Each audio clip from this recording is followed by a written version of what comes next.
Startup culture is the American dream being hung at like a carrot on a stick, fueling the ever never ending hedonistic treadmill that is capitalism. What is our stance in this debate? Firstly, we'll do a little bit of characterization like of what like our counterfactual would be, but also what a startup culture looks like.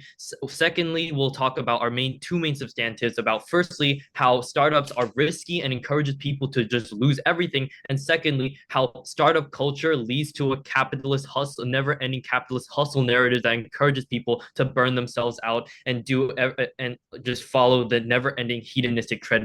Now, firstly, what a characterization. What does startup culture look like? We say that startup culture is like looks like trying to start up a business, like engage basically in risk-taking behaviors, right? We say that startup culture encourages risk-taking behavior that we believe is completely detrimental to one's own life and can, in most or like the vast majority of cases, leads to someone's life being completely destroyed, right? What is our factual? We say that instead of promoting the narrative of startup culture, we say that we would rather promote like ideas of like for example, pitching your ideas to existing companies instead of startup culture, right? For example, Netflix's system of where you can pitch ideas to Netflix and they might make it into a movie, right? We preempt opposition saying that we don't have innovation on our side, right? But also get onto why there's other factors for innovation later. But also we say that collaboration instead we perpetuate the narrative of collaboration instead of starting up from nothing, right? Because we say that collaboration is what allows people to succeed, not being independent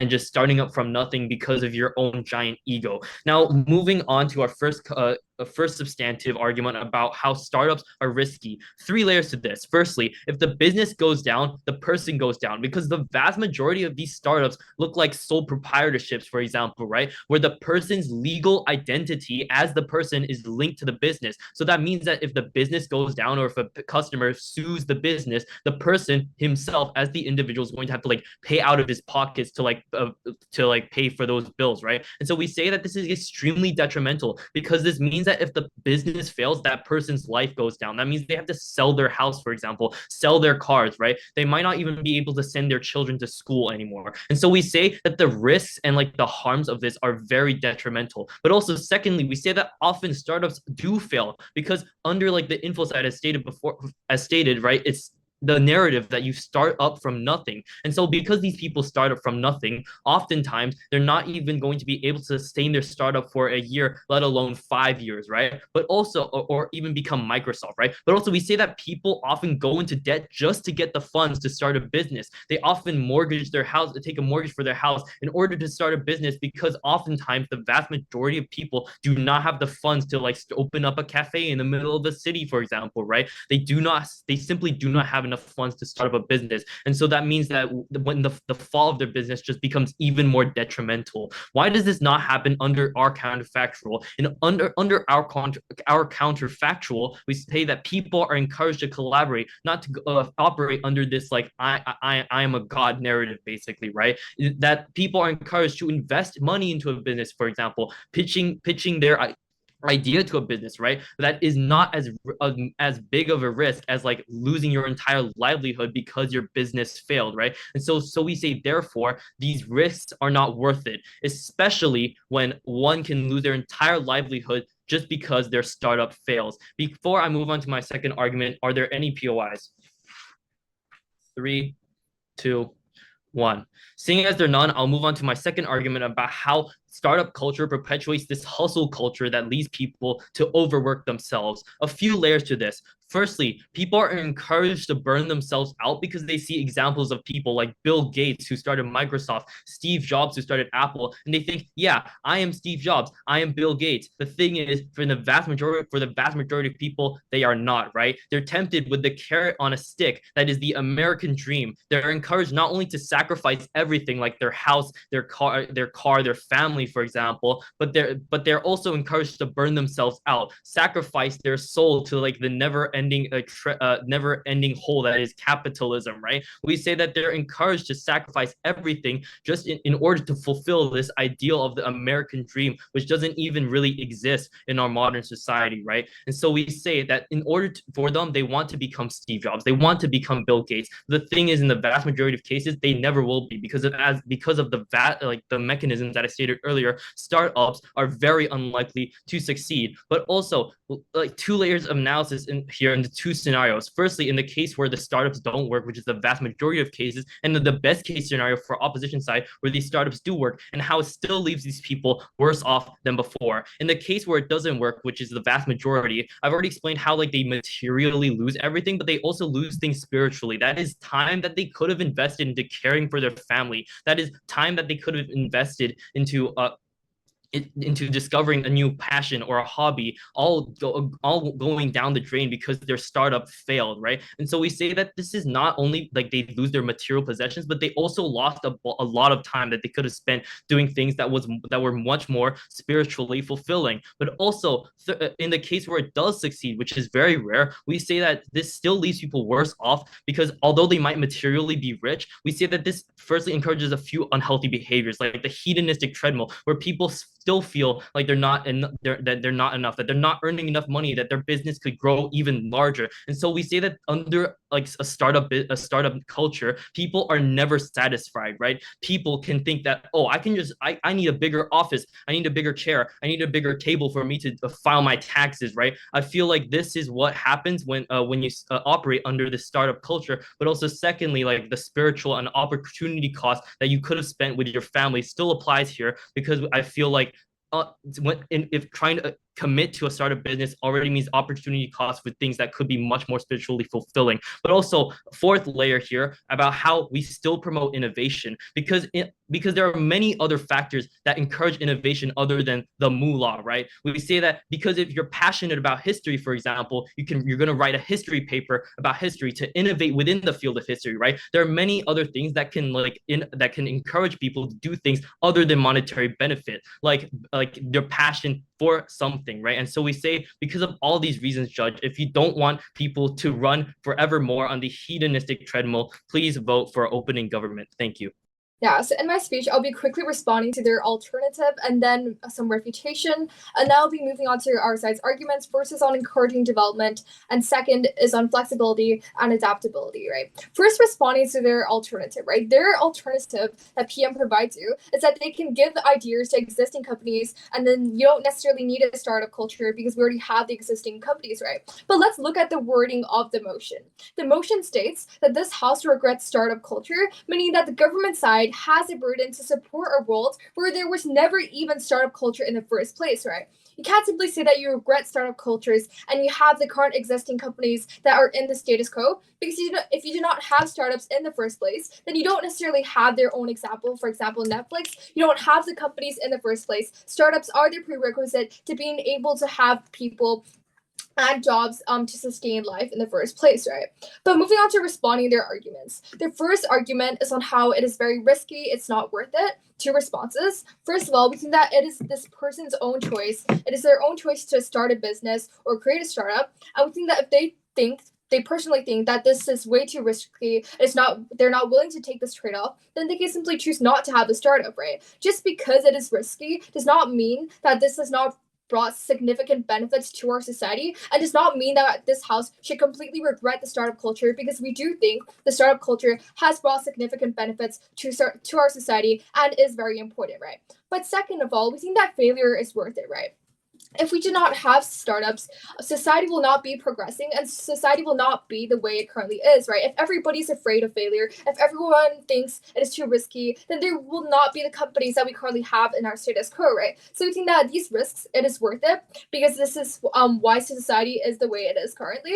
And we think that it is worth it, as if we do not have any startups, we do not have any innovation at all, and this is very harmful. But then their second is on no thank you is on how they overwork, right? I think that this is like way too extreme, because everybody, they probably have the basic knowledge that they will not sell, not give up everything we think that this is just too extreme, right? Because everybody has a basic knowledge that becoming Bill Gates, becoming Steve Jobs is hard, right? They probably will not try to become them and think that if they do not become them, then their life is a failure, because everybody knows how hard it is, and they probably do have this natural knowledge on how hard it is to become that successful, right? So we God. think that they're not going to overwork that much, and we think that yeah, sure, what's the POI? Please engage with the fact that innovation can come from other areas such as innate passion for a subject instead of monetary value.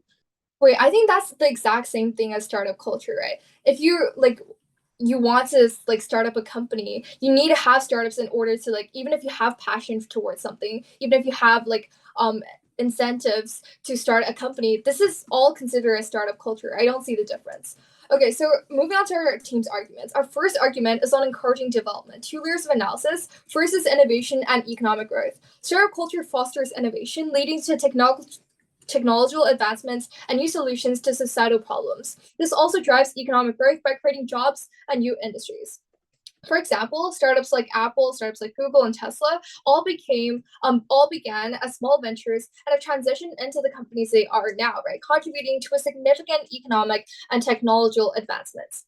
We think that this is very important as a culture of innovation and risk taking in startups is essential for progress and economic development. Without someone to take on the responsibility to create a business, humans will not have progress to how we currently are under the status quo.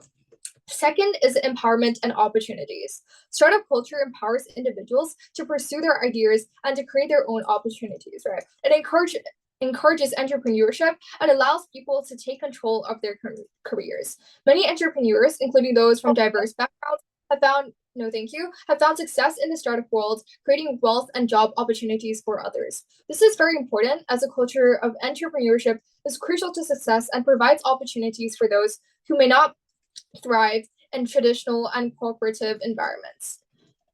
And a second argument is on flexibility and adaptability, right? Startup culture is just much more flexible and adaptable than traditional corporate culture, as it allows companies to respond quickly to market changes and customer needs. For example, during the COVID-19 pandemic, many startups were able to adjust their business models quickly to meet new demands, such as offering remote services, right? If you did not have any startup, if you did not have innovation, we would not have saved the 20 million lives during COVID, right? We think that there's two main impacts to this argument. First is adaptability, right? This adaptability is very crucial as it is in rapidly changing global economy, right? Where the ability to innovate and respond quickly can make a difference between success and failure. People have to be able to adapt to the changing status quo. We cannot completely rely on the companies we have. So therefore, we have to have somebody have a startup. Somebody has to create new innovation to adjust to the problems that we are facing in order to solve problems that we're facing, right? No, thank you.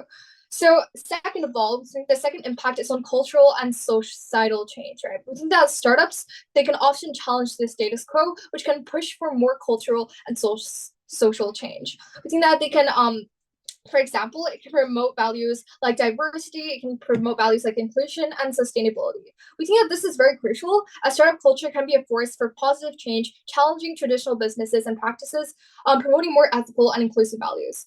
Yeah, what is that, POI? You say how there's a lot of economic growth, but it's often unstable and concentrated in a few areas, it being like innovation and startups.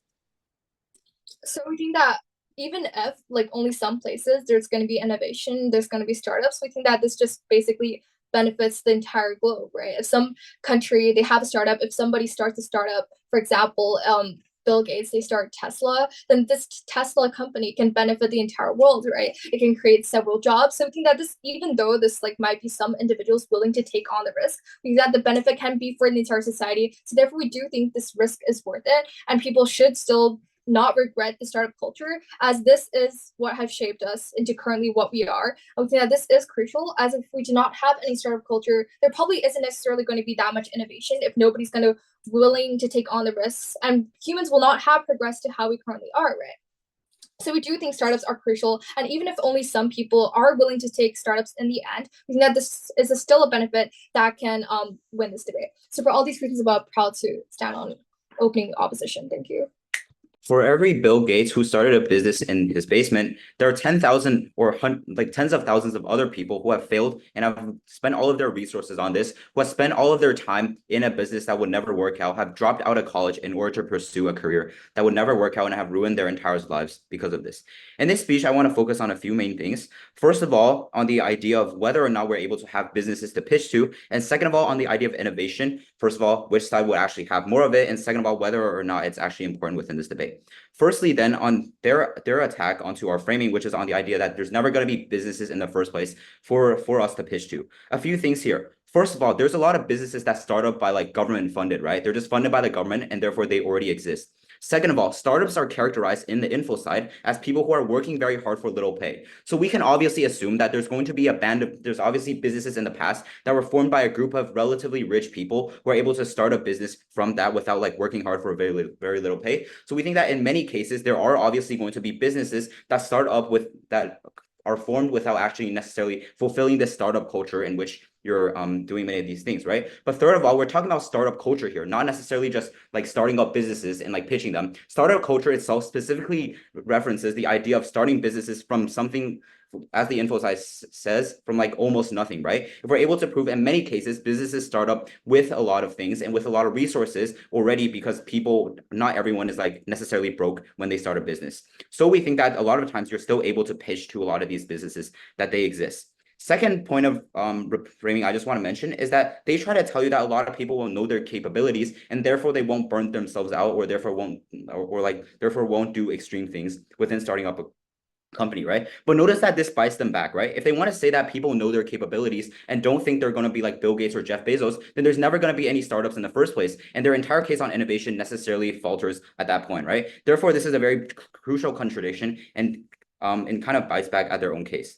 Then I want to move on to their single argument, which is on the idea of innovation. First of all, we explain that innovation exists. Companies can still innovate themselves internally, right? For example, the government innovates internally by providing resources to people to actually innovate, right? Companies themselves have internal internal innovation. For example, Google, who founded things like Google Docs or Google or like Gmail, right? For example, Elon Musk, who not only created Tesla, but also other companies like SpaceX that generally still counts as innovation in many ways.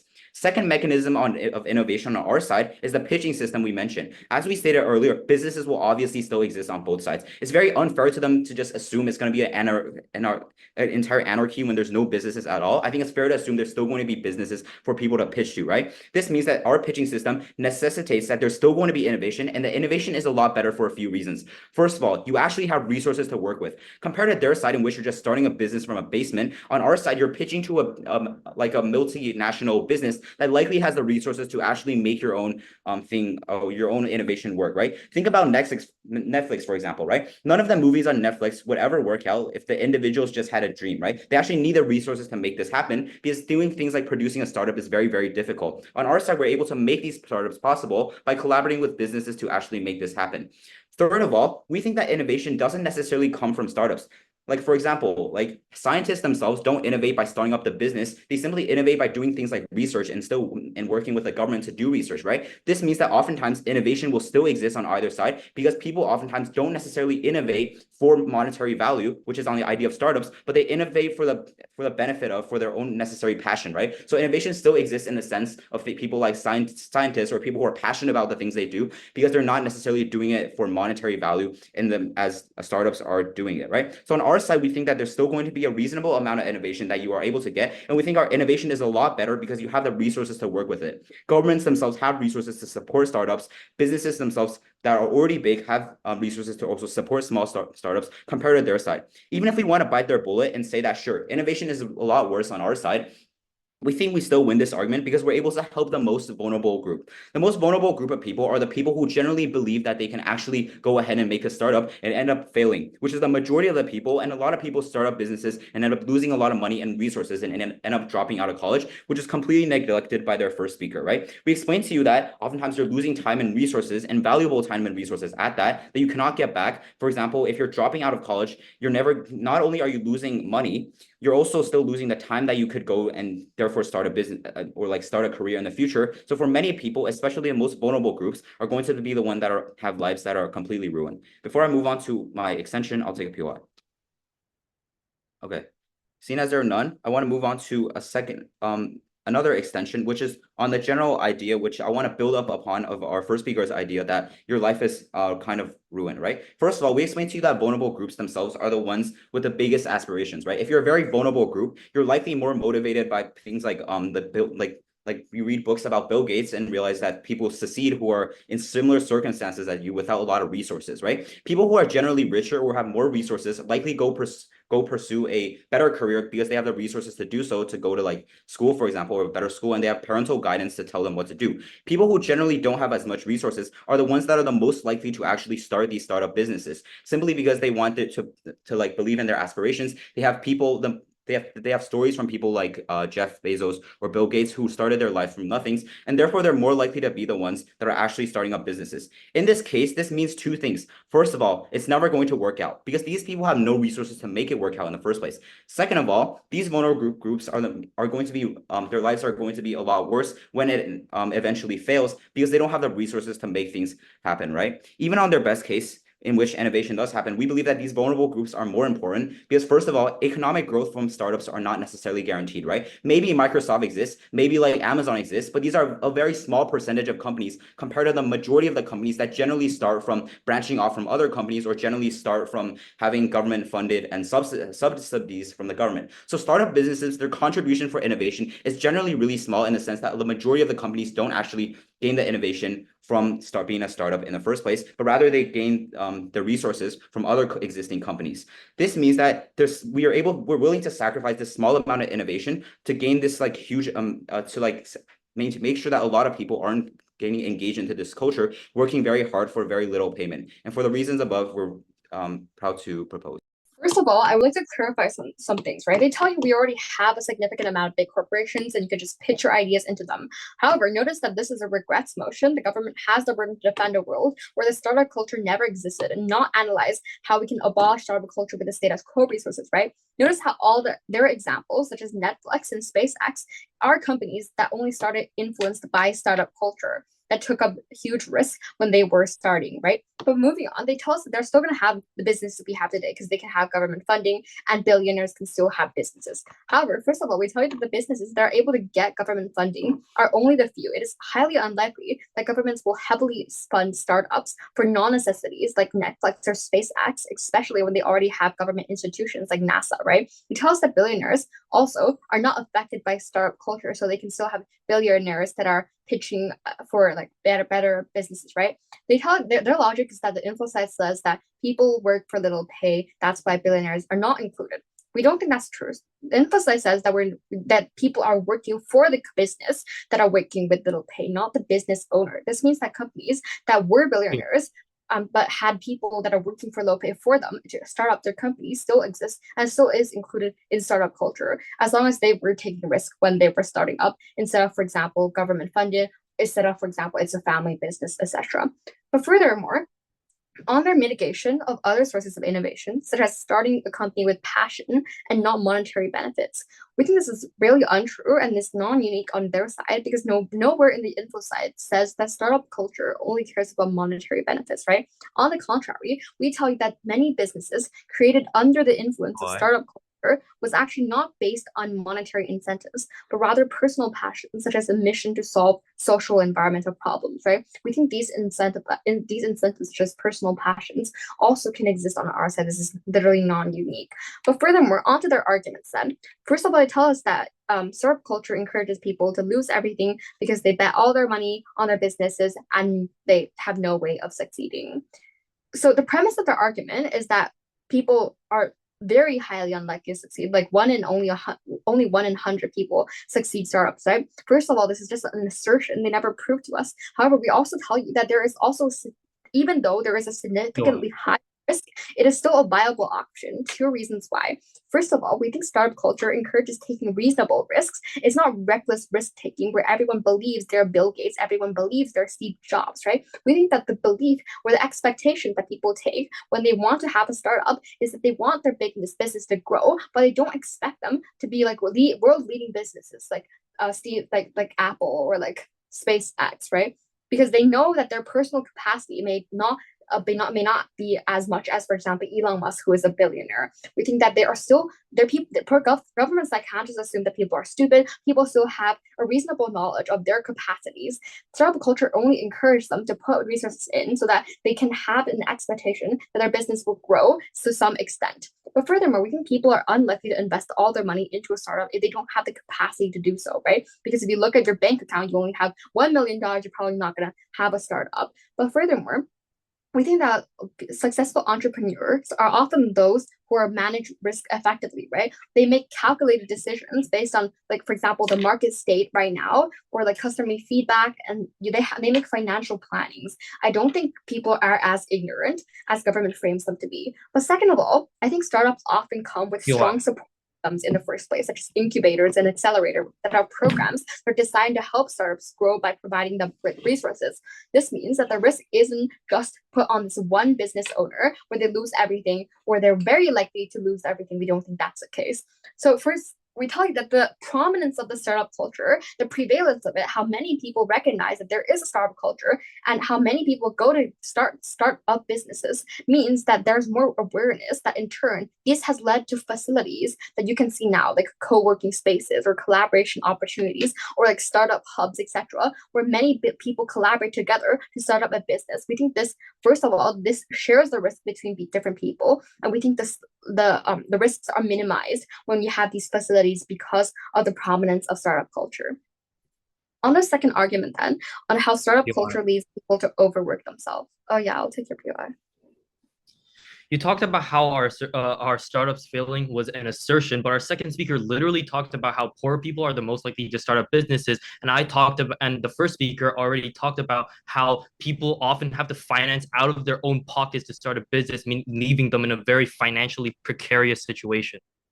Okay, first of all, on the poor people situation, I think it's also often the case that poor people also are likely to start with stable businesses, such as family businesses, right? You see a lot of people in developing countries that are running their family businesses. They don't believe that they can become Steve Jobs. They don't believe that they can become Elon Musk, but they do have a projection that they can, for example, sustain a family business. I think they still have reasonable risk management. But furthermore, I think the things that you're talking about, where they're literally on the brinks of death and they have to take a bet, in those cases, I think it's reasonable for them to have a startup. They'll have it even without startup culture because they're desperate. If they don't do it, if they don't have a chance, take a chance for money, then they don't.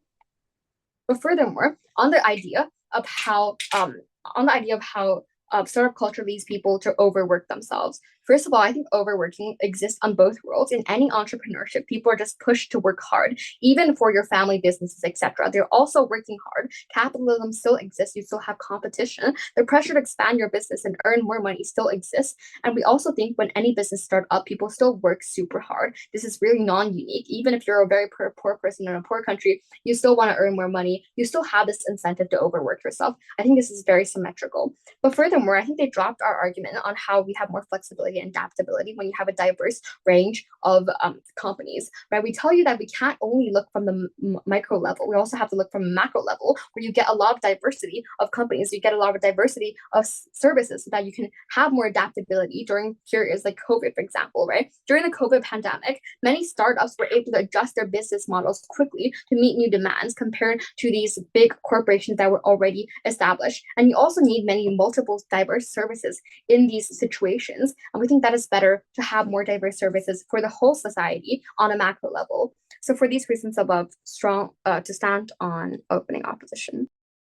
I think the opening half of this debate was just extremely messy because for the most part, they just didn't know exactly which motion that they were talking about. And then for the latter half, when they did figure it out, they didn't actually touch upon the most vulnerable stakeholders in this debate. The workers, the employees of these startups, who are the ones who are working overtime, who are the ones who are sacrificing the most, and who are the ones who can lose the most. So proud to propose. Couple things in this speech then. Firstly, on a couple pieces of framing. Secondly, on our extension. And finally, on rebuttals to opening opposition. Firstly, on framing, because I think there's some things that still need to be cleared up here, and also a pieces of mechanism that we're missing in opening government. Firstly, what does startup culture actually look like, and why does it falsely lure people into giving up everything?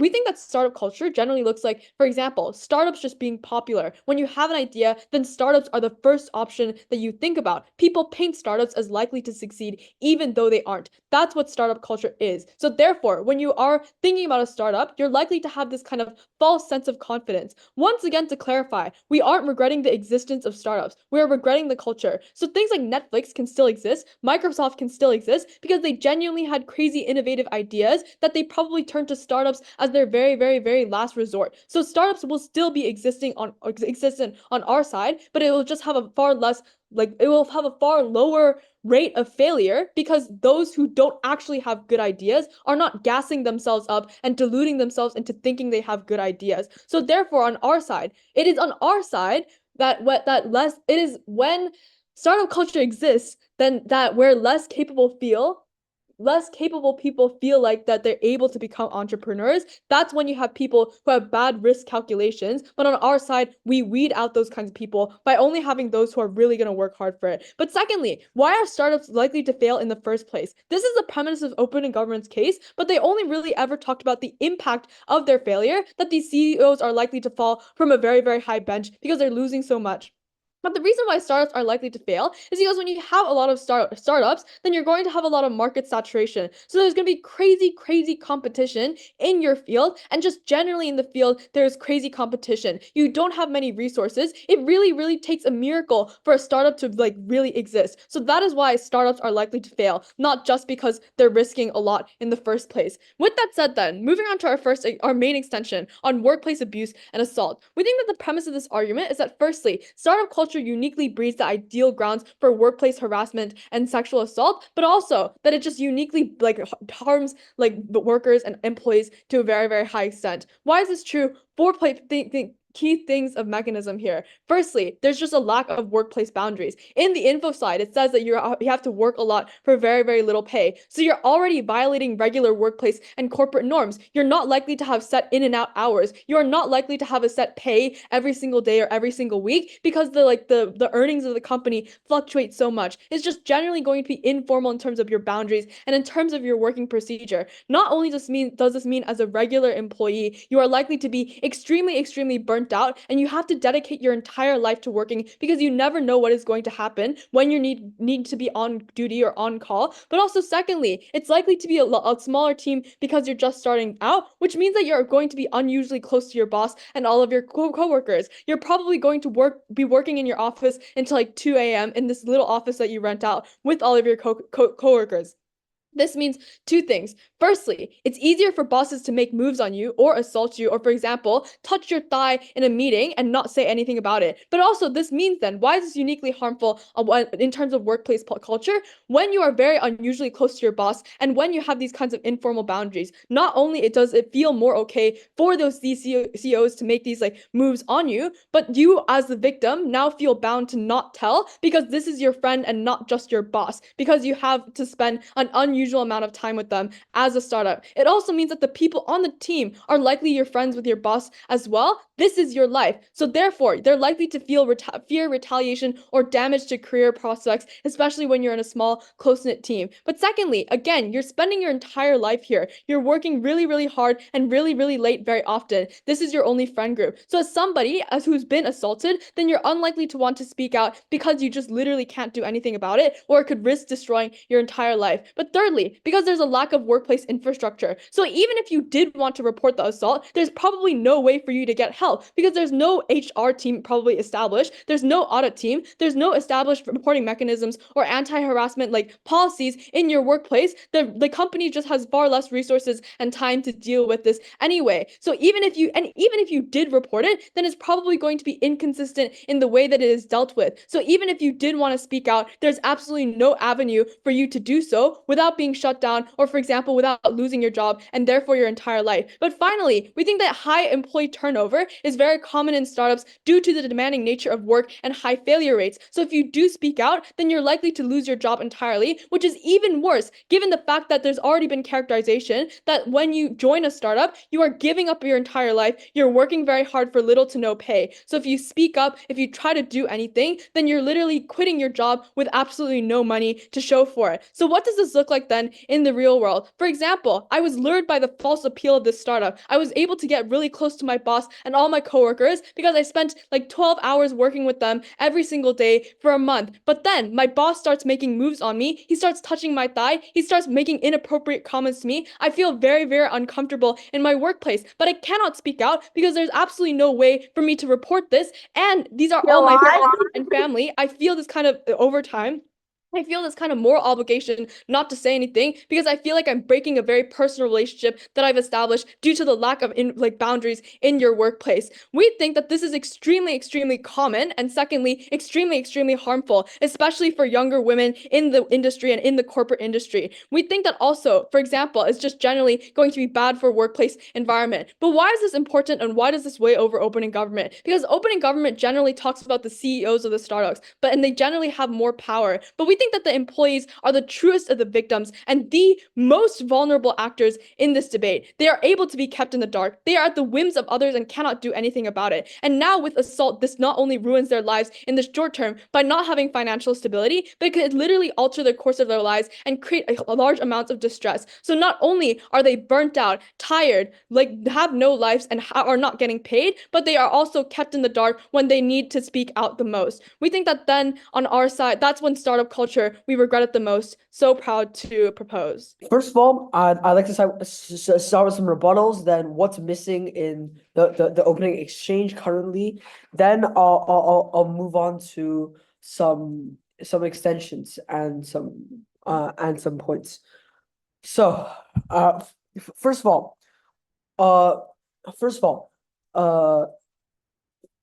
leader of closing government said that many startups would prioritize many startups would not prioritize employee well-being. They might mistreat their employees, pay them bad wages, and they'll get sexually harassed. So, like, I like to take this bit by bit. Three layers of rebuttal. First layer. So when you say that people like they get paid like little wages, why would they even like do the job in the first place? This is just asserted that they would just stay in this job. Secondly, they say that people will stay up until 2 a.m., but as OG has said, everyone's greedy, so they will think that it's not enough. So people will still be overworked, and this is a bad cycle. This contradicts with each other. So even if they're not overworked, it is not exclusive to when businesses or startups. Every single business means you're gonna have to work overtime, as government said themselves. So this issue exists on government as well. Actually, it is better on our side because they're just starting off, so they need employees. If you overwork some employees, they will just leave, right? So these startups will most likely try to treat their employees nicer, and many of these small businesses and startups they will treat their employees as family, which is good. So they will stay. Third of all, they said that there will be harassment in the workplace and there's no HR. Two layers of rebuttal. First of all, there are legal policies about sexual harassment. You can report to the police, right, for sexual harassment. Even if they're scared of losing their job, they can report anonymously. Even if employers would help to be kind to people to ensure they do the best for their startup business, better bonds within these people because they're a small business, right? Now I'll move on to some of my rebuttals for opening government. So they said that startup businesses can be replaced with real businesses. First of all, let's take Apple for example, right? If Steve Jobs never did a startup, we would never have the iPhone, iMac, or be debating right now, right? Because businesses have money, they're more likely to play it safe. For example, Apple, as of late, the 12, the 13, the 14, the 15, they're basically all the same type, right? There's no major innovation. Even their Apple Vision Pro, which is like their one new product, is taken from a startup, Oculus, which is a VR video game company, right? We need startups in our world to offer a more comprehensive community with more advances in technology. Additionally, there is a lot of competition between all these little startups. These people are motivated through this competition. This is very friendly competition because through this competition, these startups will be working harder and harder, and they'll. So there's a better products, and it's better for the consumers, right? So there are two things there are there are there was a couple like not things that were not made clear in the opening exchange, which is that there was an argument between risks, right? And nobody is proving why the case is more likely to happen. OG said they're made out of nothing, so like they don't count as a startup because they didn't start from scratch. They started with something. Like how can you build a company using that? If startups are made with nothing, you're logically losing nothing, but you could gain everything contributing to their side. However, we're going to we're going to provide a broader scope of the motion in our recharacterization. Opening government said that vulnerable people will lose all their money and drop out of college. We would like to recharacterize. People who create a startup business is a choice, entrepreneurial and innovative individuals who thrive in dynamic, fast-paced environments, people who have nothing to lose. 2 layers of mechanism. First of all, dropouts. Unsuccessful people such as Steve Jobs and Bill Gates. These people don't have anything to lose but everything to gain. 2, people who benefit from these startup culture, people who believe they can make it because of prior education and experience, such as Mark Zuckerberg. Even if we go by what OG is saying, people who started these companies are just random risk takers with this euphoric vision. A main stakeholder in this debate is the consumers who benefit from these people. Consumers are more important because they occupy the majority. The sake of their existence is how this company is going on and why startups exist in the first place. Opening Exchange also did not explain how startups work in a step-by-step fashion. You need investors, a person who funds you to help a business. If you're an investor, you would invest in an idea which is good and profitable. If you don't get a chance to get any investment, you can't start up a company, right? People who are not experienced do not do this because they stick to social norms, building themselves up and graduating a degree. I'll take that POI now. 3, 2, 1. You said that innovation is so important, but why does the need for innovation outweigh the need for protection for workers? We're not stopping these workers from working, right? These workers are also protected in these startups, and I've just explained that step by step. Also, there are laws to protect these workers, right? So I've already proved how your mechanization and your impacts, they don't make sense. Okay, now I'll move on to why these risks are worth it, which opening opposition has given no mechanism to. Taking these risks is often worth it because they can lead to opportunities for growth, learning, and innovation that may not be achievable by staying through your comfort zone. I've already explained this in my characterization, right? How like these businesses that already have money are more likely to play it safe rather than to make something new and innovative, such as Apple products or Amazon, right? Embracing risks can foster resilience and personal development and a sense of fulfillment by challenging you to overcome obstacles and seize new possibilities. You misspelled this. Ultimately, calculated risks can propel you forward, opening doors to success, creativity, and personal growth that may not have been attainable otherwise, right? Through these startups, you can also achieve new levels of technology, such as creating a innovative new VR system or making this new type of tablets or something, right? When these risks don't pan out as expected, they can offer opportunities for reflection, adaptation, and improvement, which could contribute to personal and professional development, and also the development of these new innovative products. Even if that doesn't work, everything in life is a risk, right? Like everything could go wrong. Yeah. So this is why I believe that closing opposition should win this debate. Thank you. What makes startup cultures different from bigger companies' cultures are the unclear things such as workplace boundaries and rules, work hours, higher stakes, etc. Because we are the team that focused on this the most exclusively, we win this debate. Most other teams' cases just apply to the general. And like OG did say about these unique startup things such as like CEOs and the risk they take, but those people are not the most vulnerable, like Brooke has told you, and I'll explain that even further. 3 things that I'll be doing in my speech. Firstly, talk about how we win over OO. Secondly, how we win over CG. And lastly, how we win over our opening. First of all, on OO, I think OO is simply boxed out of this debate because they don't understand the motion, right? Like it's about startup culture existing, not businesses existing in the first place, and like being like the culture of building businesses. That's not what this motion is about. And also note that we have government has to fiat that startups exist, right? That's exactly why this debate exists.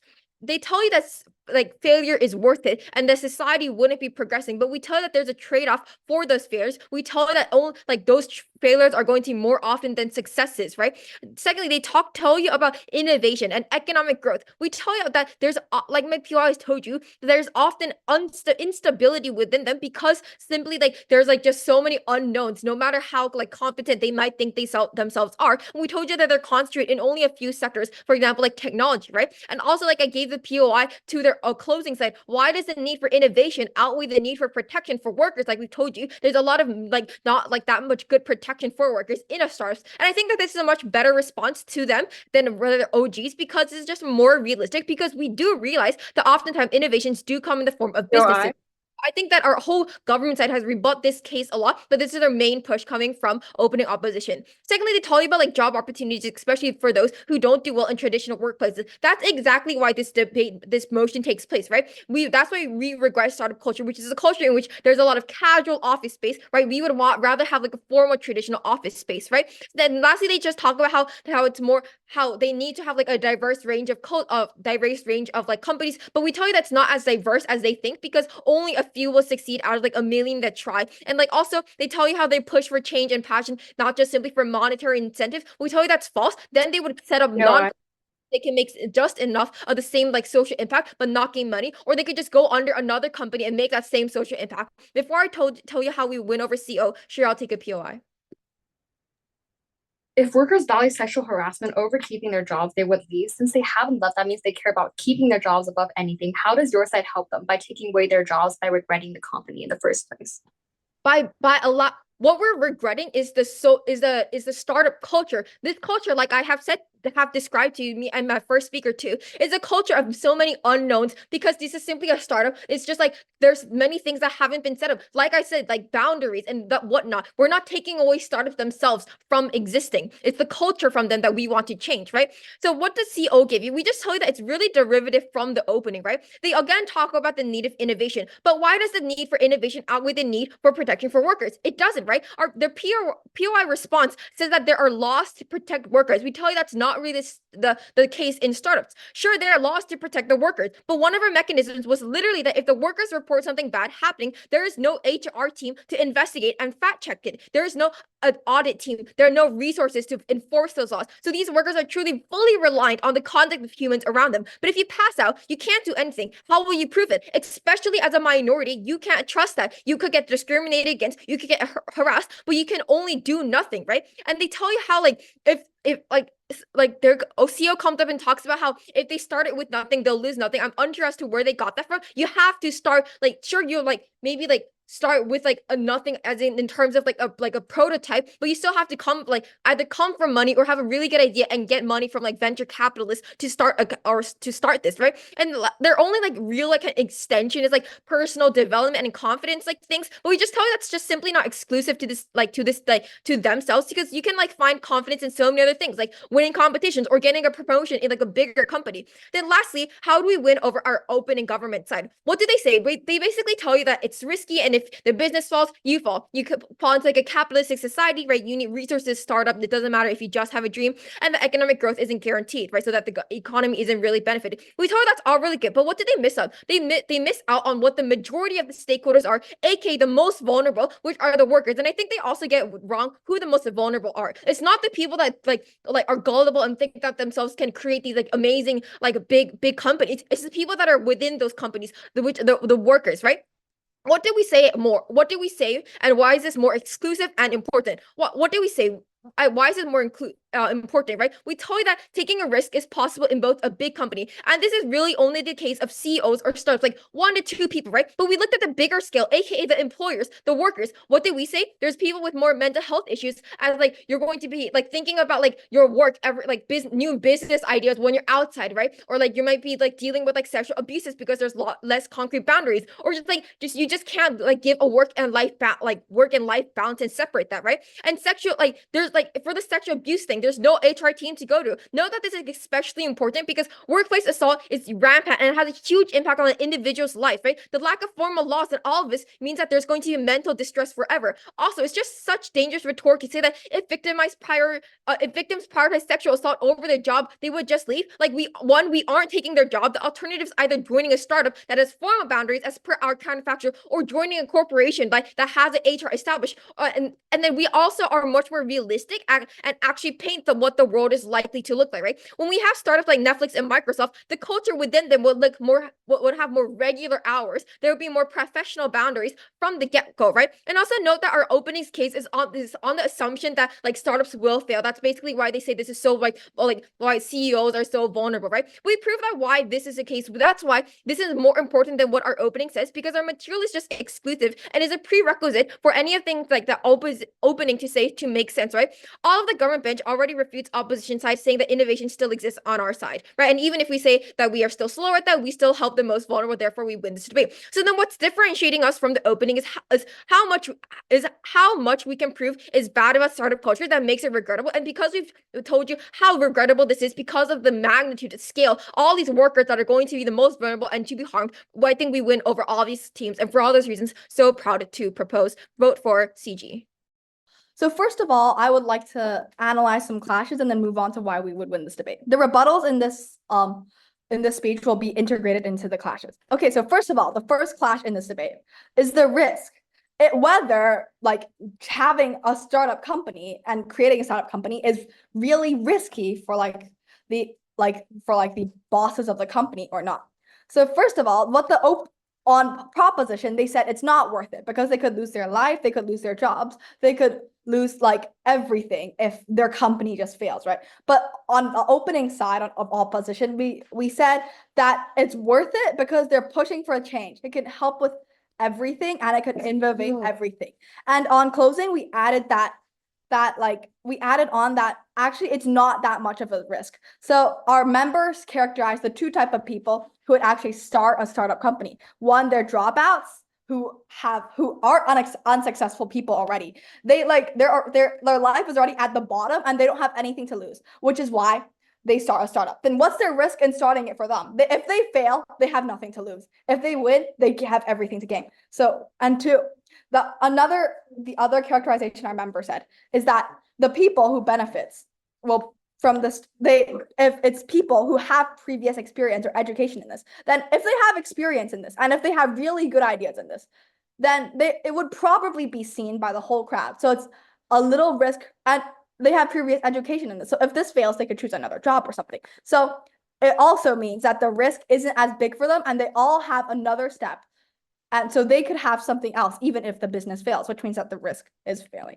And even if there are risks to it, right? If the risks are what government says, and my member already started speaking about that, but they kind of ended up short, so I will extend that. So even if there are risks, right? Where in every single place in life, there's risks for everything. Like, in what circumstances are there no risks? Every decision in life requires risk. For example, you're taking risks when you're choosing the subject to learn for your SAT, for your IB. If you learn the wrong subject, you may not get a job in the future. This will have the same impact or the same risk that they give with the startup company. They might not have a job and they might lose their life. Or another choice, if you choose a job in stocks and an economic depression comes, you can lose the money you just earned and be fired. I mean, every single decision you make in life, whichever job you go to, whichever choice you make, whether you start a startup business or you choose to go to a pre-existing job in a company or get a white-collar job, every single thing has risks. And the worst case scenario can all be that you lose everything in your life. You lose the money and you lose your job. You can lose everything. So the risks for everything is the same in this. But on the other hand, yeah? Can you please engage on OG's point, like our second point, which has gone previously unrebutted, in that people are left spiritually dead after chasing this hedonistic treadmill? What? So if they like if they get fired from any job or anything else, they could still be spiritually dead. Like any failure could cause them to be spiritually dead. For example, me, if I get a bad score in exams, I would like cry in my room for like 2 days in straight. Okay, so every single failure, not only this business, could end up in really damaged spirits. Okay, so which is why it's also not just exclusive to the example of startup businesses. Okay, and continuing with my previous clash. So even if there's risk in everything. But the benefits you can get from a startup company is much more valuable to the society and to yourself. For example, you could actually make the company really, really big and become really, really successful, right? That's a benefit, and you can earn a lot of money. That's a benefit you wouldn't get if you just go to a random job for like a white collar job where you work every day. But actually the risks are the same, which is why going to a startup business and starting one is actually worth it, and also why opposition especially should win this clash with risks. Okay, a second clash is worker exploitation. On Closing Government, they presented that they could be the workers could be overworked, or they could face sexual harassment or others. But as our members said, they could express themselves when harassed, and laws and police and stuff when they're fine. But the response we got from government is that it's actually hard for them because the law won't be able to be put in place as they might not have as much evidence and that stuff. So in that case, it's like all they have to do is leave the job, quit the job. Okay, it's not that complicated. All they have to do is quit the jobs, or they could actually advocate for themselves in social media. If it's such a big thing, it affects people so badly, it's probably going to get a lot of interest. And in that cases, the startup business would be ruined as well. So for that, I feel like the boss of the company is smart enough not to do that. And for one, as our member said, they have to keep the employees because they're a startup business. So like getting one employee is good enough because, as government said, they might have to work a lot, and the fee may not be as like the money you might not get might not be as high as some like really experienced or really successful company. So they should be trying to keep every single employee they've got, which means that it's a low chance that they will actually be overworked a lot or harassed because they have to keep every single employee they have. But on the other hand, for more successful businesses that are not startups, right, they can actually be overworked even more, and the bosses don't care anything about them. They don't care. They just want themselves to get better and to get richer, right? How would this affect them? If they're successful, losing one employee wouldn't actually affect anything, right? So it's actually more possible in props world where like there aren't any startup businesses. The worker exploitation is actually more possible there than it is in opposition. And Gov hasn't had any response to this, which is why opposition should win this clash as well. Now moving on why the closing team has won.